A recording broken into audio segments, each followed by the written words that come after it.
Do you remember any of the conversations we had where you told me some of what you dreamed? We did this for several days.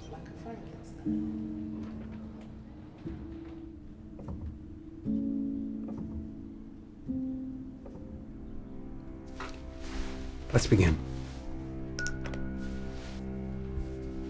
Why do you think you put your daughter on a TV show called Half-Ton Trauma?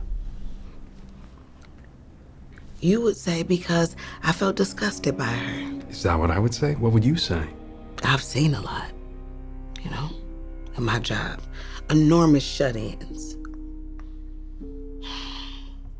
Dead of heart disease. Lifted out of their homes by a crane. In the dream, there were times when you force-fed Merritt. This is a safe place to talk about it. I don't know why I was that angry at her. In dreams, it's safer to express anger than in waking life, or perhaps you aren't angry at all, but ashamed of her, which could be even harder for you to process than anger. Is that possible?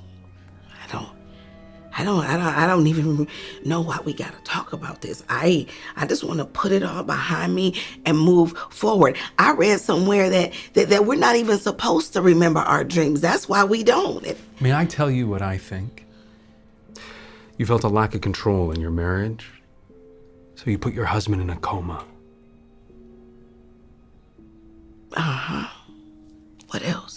You felt threatened by your colleague, Megan, a person who seemed to do everything right when you were always in the wrong, a holier-than-thou figure. So you literally made her a nun.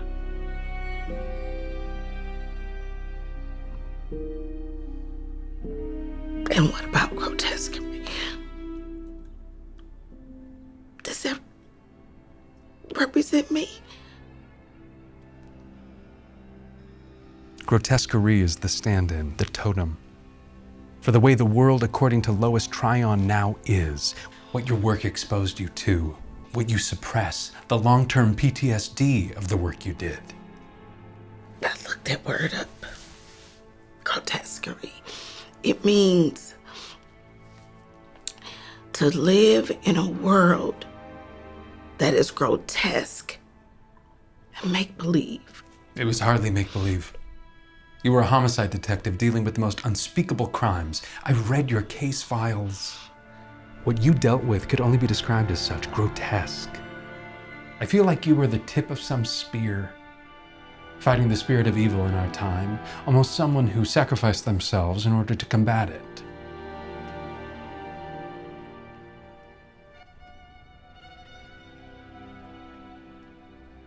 Maybe.